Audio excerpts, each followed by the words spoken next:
Good evening, this is Primetime News and I'm Sandhu Ferdinando and here are your headlines for tonight. 50 Turkish terrorists in the country, a revelation from the former State Minister of Foreign Affairs. Remains of 10 terrorists from Sunday's bombings buried without religious observances. Court grants permission to conduct DNA tests of Kingsbury and Cinnamon Grand suicide bombers. Search operations across the island continue. Who invested money in the Batticaloa campus?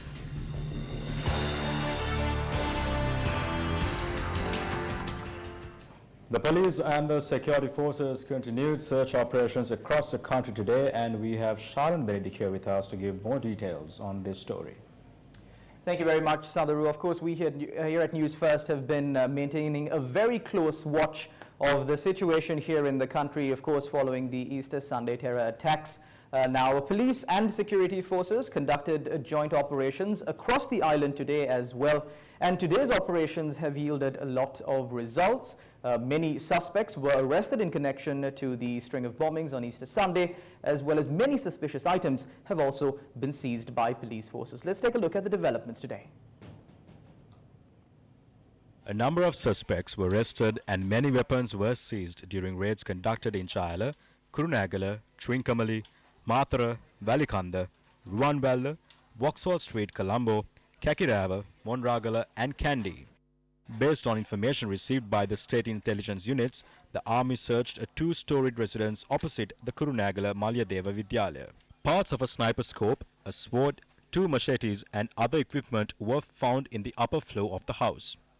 Security forces said that search operations have been launched to locate the sniper, which the scope could be attached to.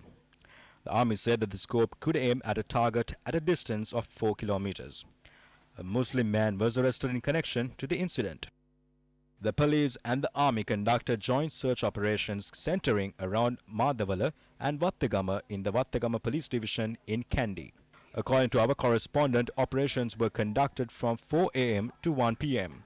Our correspondent said that police discovered a 12-bore type firearm, a stock of knives safely stashed away in a house, a camera, a laptop, CDs suspected to be from the National Tawheed Jamaat, fraudulent IDs, passports and a number of other items were discovered during the raid. Police confirmed that 11 suspects were arrested. The police and army conducted search operations in Samanthre as well. Police seized 28 empty bullet shells, a blade weapon, 4 swords, 2 blade knives, a binocular and multiple mobile phones that were burnt. During search operations conducted in Jamalia and Madko in Trincomalee, 10 swords, 10 knives, 2 locally manufactured axes, an empty T56 magazine, 6 bullet shells and a binocular was taken into police custody. The 6 suspects in possession of these items were arrested as well. Based on a tip-off received by the Valikanda police, 2 anti-personnel bombs were discovered under a tree near the water purification center in the Mahabelitana Muslim village. The army and police launched a search operation this morning in the Monragala town.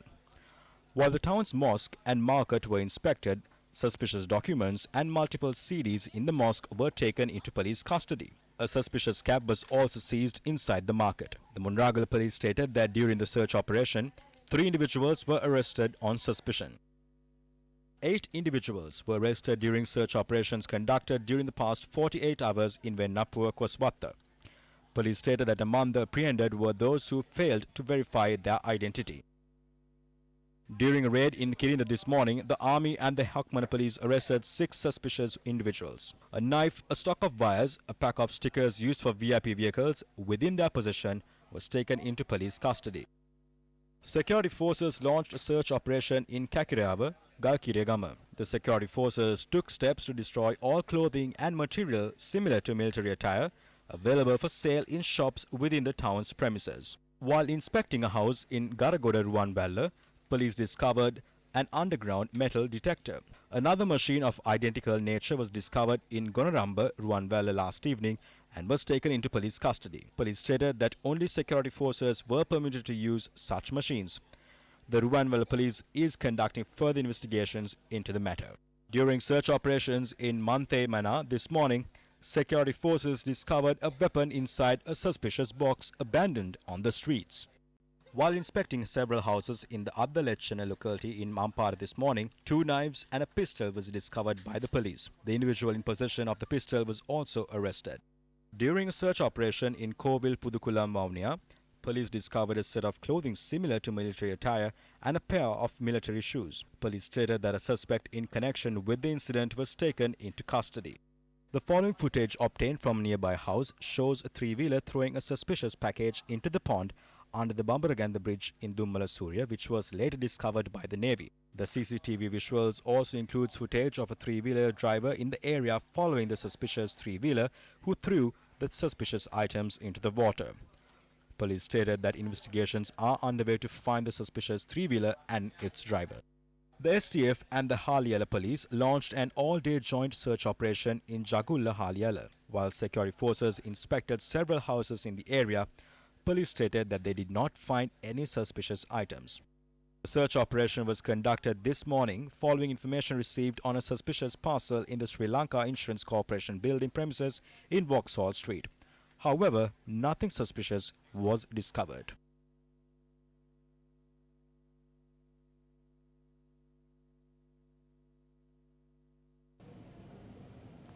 A police media spokesperson SP Ruwan Gunasekara convened a media briefing today, of course, to inform the general public about the current situation in the country and also to give a bit of details regarding the progress of the investigations that are being conducted into Easter Sunday's terror attacks.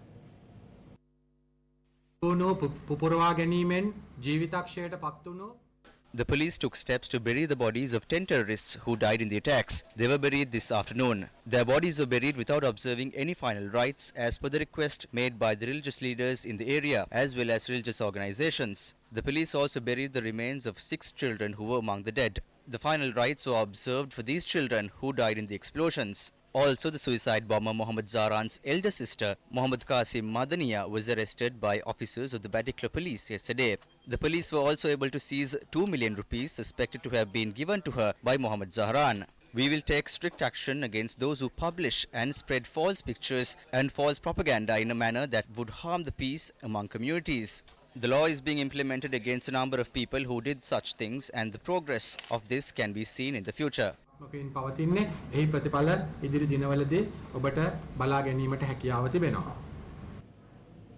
following Sunday's string of bombings, the next largest explosion was reported in Saidamadru, and as you all are well aware, 15 people died in this explosion. And as the police media spokesperson said before, the bodies of those individuals were buried today. Now, the acting director of the Ampara Base Hospital spoke about the current condition of a child and a woman who were found injured inside the Mandu. They were injured in the blast that occurred inside the Mandu. Now, the child and the woman are believed to be a wife and a child of the chief suspect in the string of bombings on Easter Sunday.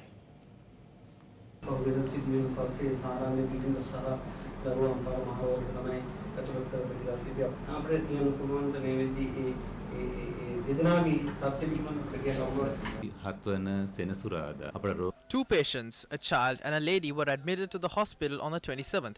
It was an emergency situation.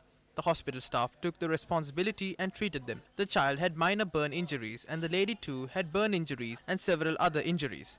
It was our team of surgeons who initially intervened and carried out a minor surgery. Currently, they are in good health condition.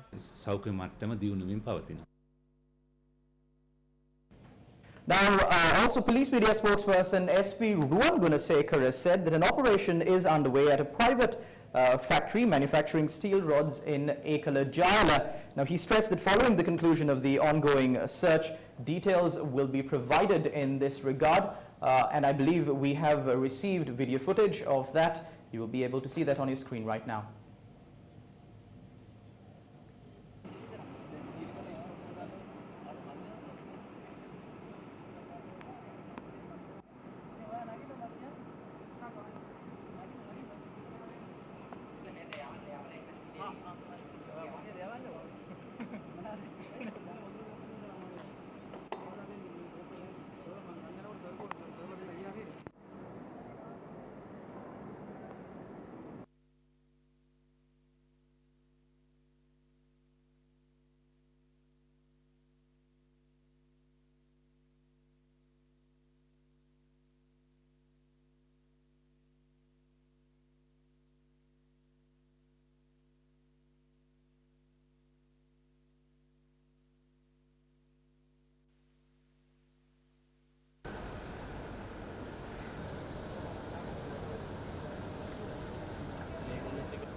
බලපංගු දාලා දෙන්න.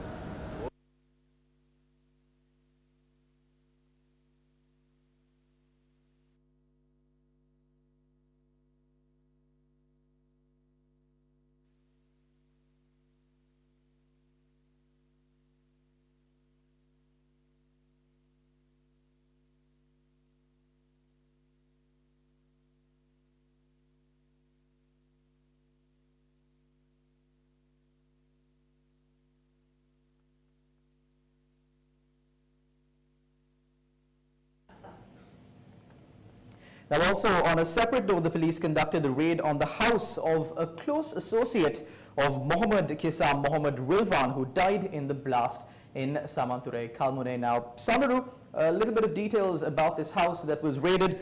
Police stated that the uncle and aunt of the suspect resided in this house in Batiklo. The two suspects, a suicide vest, mobile phones, ATM cards were taken into police custody as a result of this raid. Also, Fort Magistrate Ranga Desanayake today ordered the government analyst to conduct a DNA test with the blood samples obtained from the daughter of the terrorist who carried out the suicide attack at Kingsbury Hotel in order to confirm his identity and thereafter submit a report to court. Now, the magistrate issued this order based on a request made by the Criminal Investigations Department seeking permission to obtain the blood samples from the daughter of Mohammed Mubarak, the terrorist who carried out the attack at the Kingsbury Hotel on the 21st in order to conduct a DNA test. Now, Magistrate Ranga Desanayake ordered the results of the investigation to be produced before court on the 12th of June. Moreover, an order was also issued to conduct a DNA test to confirm the identity of Muhammad Ibrahim Iqbal Ahmad, the terrorist who carried out the attack at the Cinnamon Grand Hotel by obtaining blood samples from the terrorist's mother. Now, also in another startling revelation, the Divana newspaper reported that the ambassador to Turkey had warned Sri Lankan authorities that 50 members of a terrorist organization in Turkey had entered the island. The Police Terrorist Investigations Division is conducting investigations on 16 suspects arrested in connection to the strings of bombings on Easter Sunday. A majority of them had received training in Turkey. An imam named Imat Farik, who encouraged the suicide bomber Mohammed Zahran, who was also arrested with a person who had travelled to Syria and associated with IS militants.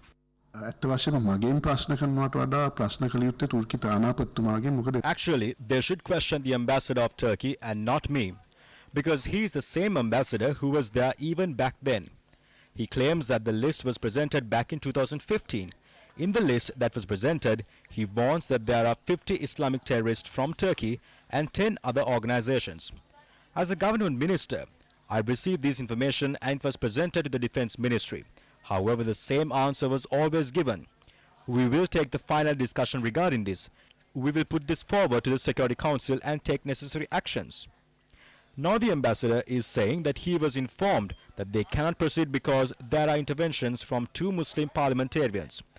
The former secretary to the Ministry of Foreign Affairs said that we should not repeat this as this is a powerful country from the West and this will create a rift. The secretary said that there is an intervention from the country to refrain this group from being banned. That is what was said according to the ambassador, and there was a number of people in the madrasa schools. He said that the minds of these children are changed through this. madrasa එහෙම හරහා දරුවන්ගේ ඔළුව හොදන සහ මේ අන්තවාදී අදහස් දාන වයි කියන එක තමයි එදාත් එතුමා කිව්වේ. Now, of course, this revelation about more details that were received by Sri Lankan authorities regarding terrorists within the country brings to question as to how much of negligence was involved in the lead-up to this incident. Of course, according to UNPMP Vasantha Senanayak, no proper action had been taken in this regard.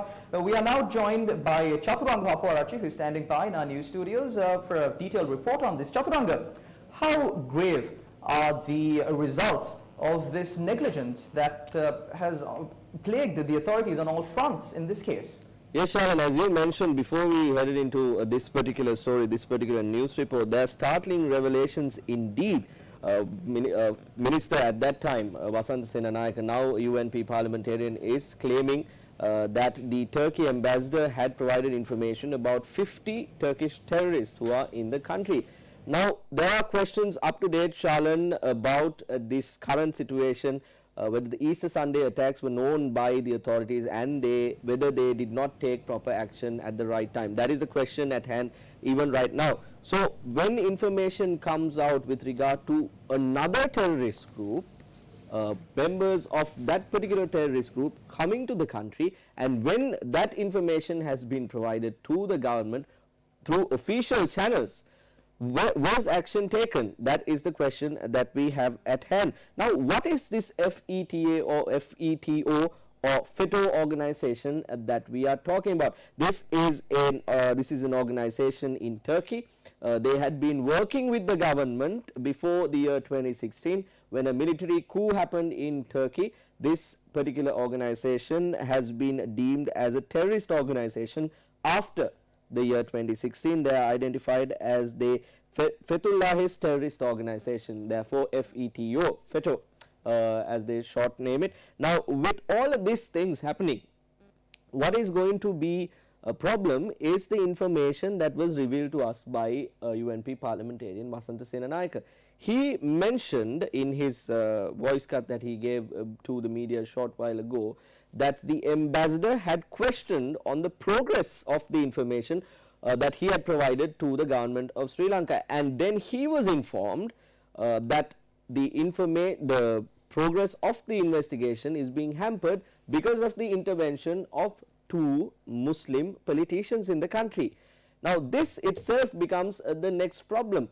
Who are these politicians who are hindering investigations into possible terrorist links, possible connection to international terrorist organizations? Now, isn't this in any way a possible investigation in itself? Shouldn't these things also be investigated as to who is behind or who these politicians are who have been hampering investigations of this Nethershalen? That seems to be the question at hand, and we will continue to follow on this developing story as well with regard to the information that has been provided by the Turkish government through official channels to the Sri Lankan government, and the action, or in this case no action has been taken. We will find out why in the coming days. Sharon, over to you again.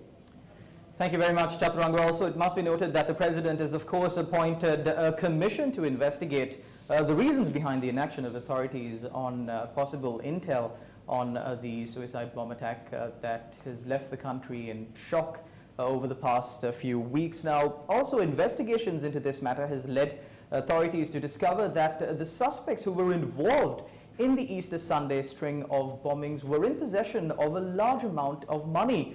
Now, the amount of money that they were in possession is quite evident by the fact that most of the money that were in the suspects' possession were in 5,000 rupee note denominations. 25-year-old Muhammad Fazim Madania, the sister of Muhammad Zahran, was arrested in Kattankud yesterday along with a sum of 2 million rupees, all in 5,000 rupee notes. Another sum of 1.9 million rupees was also discovered at a paddy field in Naramala yesterday, based on information retrieved from Muhammad Anwar Muhammad Rizwan, who was identified as the brother-in-law of the suicide bomber who attacked the Katua Pitiya church. Significantly, this amount also consisted of 5,000 rupee notes. 3 people wearing burqas and a driver who made purchases from a clothing store in Giriulla to the tune of just over 29,000 rupees on the 19th of April made their payment with 5,000 rupee notes.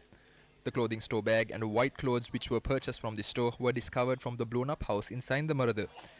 Interestingly, Saindamaradu locals claimed before the explosion the terrorists had thrown stacks of 5,000 rupee notes to the neighbouring houses. 10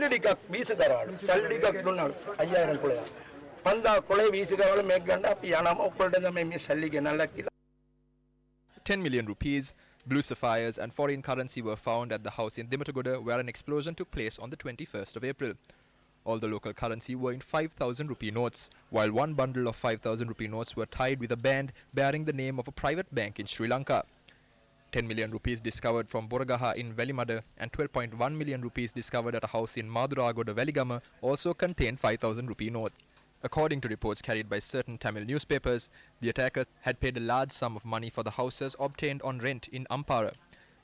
According to these reports, a sum of 40,000 rupees was paid monthly for the house in the Bolivarian village in Saindamaradu, while a sum of 50,000 rupees was paid monthly for the house in Sennel Gramam in Samantarai.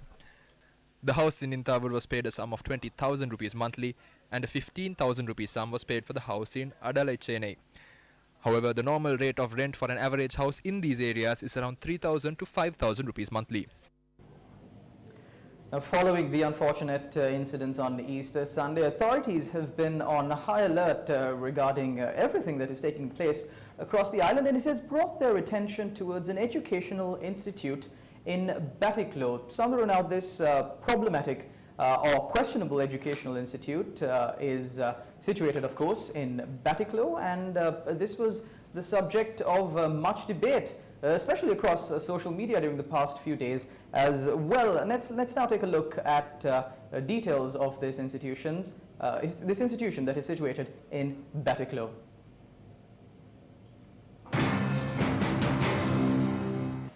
The controversial education institution under construction in Poonani, Batiklo, named the Batiklo Campus Sri Lanka, commenced in 2013 during the Mahinda Rajapaksa administration.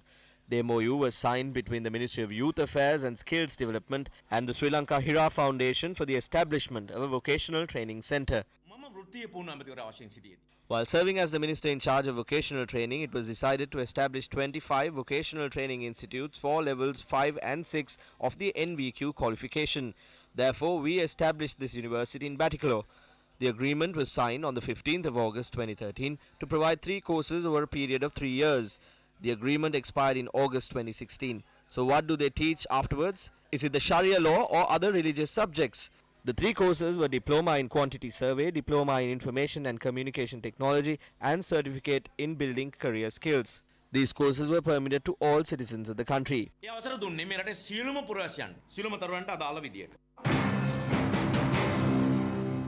Against such a backdrop, on the 3rd of July 2015, the administration of this institute requests permission with the Ministry of Higher Education to register the Batiklo campus as a university. However, the chairman of the University Grants Commission said the UGC or the Ministry of Higher Education until date has not granted permission in this regard. UNP MP and chairman of the Subcommittee on Higher Education, Professor Ashu Marasinghe, explained the reasons as to why permission to register the respective educational institute as a university was not granted. The institute, named Batiklo Campus College Private Limited, changed its name to Batiklo Campus Private Limited on the 29th of February 2016. In other words, the term college is removed from its initial name. One of the main reasons to not grant permission was the 3,600 million rupee cost incurred to construct this institute. There were 6 instances where they had received foreign funds. The first instance is on the 5th of May 2016. They had received 564 million. Then, on the 3rd of August 2016, they received another 526 million. In 2016, they received another 424 million. In 2017, they received 541 million. In March 2017, they received 438 million. And for the 6th time in June 2017, they received 450 million. The aggregate of the direct foreign funds are 2,945 million. In addition, there is another 400 million maintained as deposits. So this is the total of 3,600 million that they refer to as a soft loan, or in other words, interest-free loan. However, we have not been informed through any document in this regard. There is a document sent by People's Bank. This document states Batiklo Campus Private Limited and the name of the sender is stated as Abdullah Ali. The address is in Jeddah, Saudi Arabia. So the person identified as Ali Abdullah is the recipient of this interest-free loan.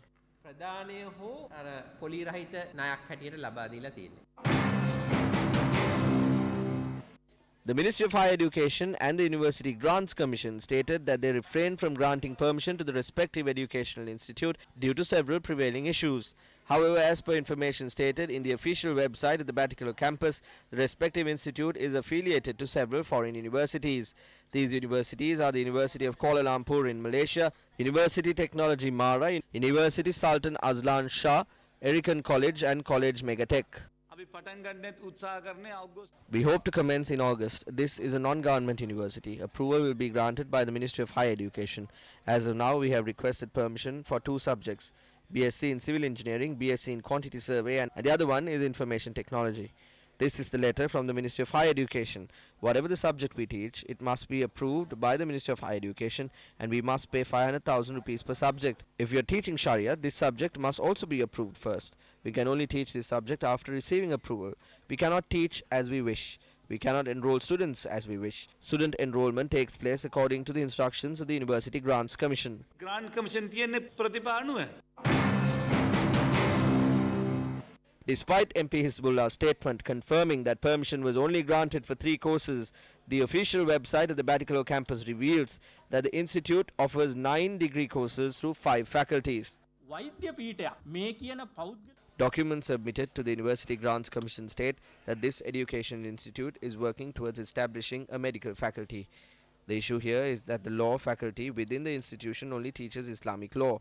Likewise, there is only one department coming under the Faculty of Cultural Languages, and that is the Department of Sharia. Department of Sharia.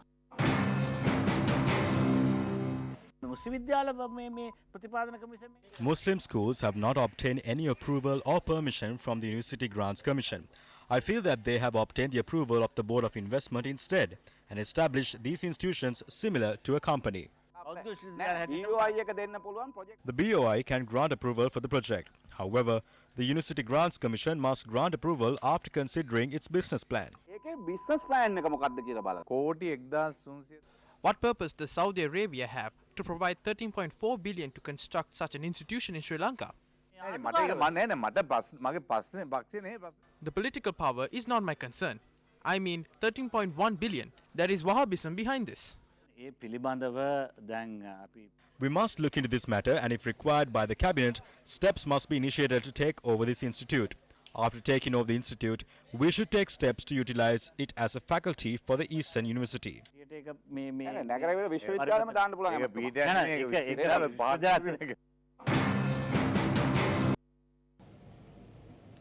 Following the unfortunate incidents on Easter Sunday, religious leaders have stepped up and called for peace among communities. Now today, issuing a release, the Archbishop of Colombo, His Eminence Malcolm Cardinal Ranjith, has requested churches in the Archdiocese of Colombo not to conduct masses this coming Sunday. Of course, we here at News First will continue to keep you on the loop on the latest of unfoldings here on our island. But that's it for today. Sandru, it's back to you.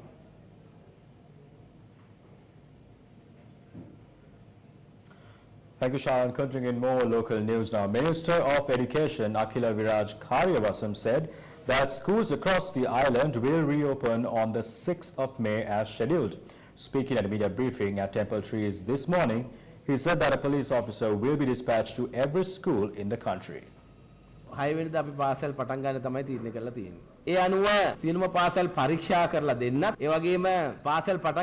have decided to reopen schools on the 6th of May.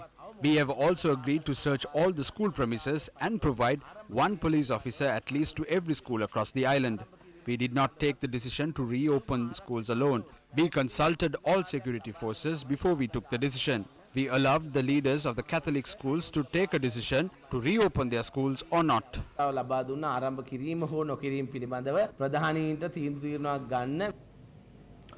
Meanwhile, Minister of Finance Mangala Samarveera will lead the Sri Lankan delegation to the 52nd annual meeting of the Board of Governors of the Asian Development Bank to be held in Nadi, Fiji from the 2nd to the 5th of May this year.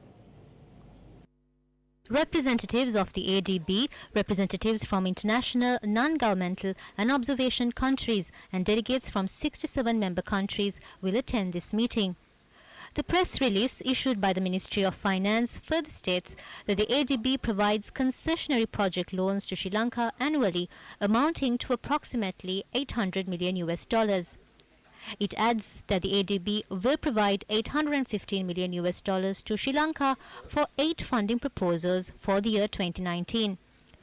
It further states that $300 million will be allocated for the Port Access Elevated Highway project. Discussions on the Railway Efficiency Improvement Project aimed at improving the railway signalling system and the age-old ticketing system in the country and estimated to incur a cost of $160 million is due to be held in Colombo during May this year.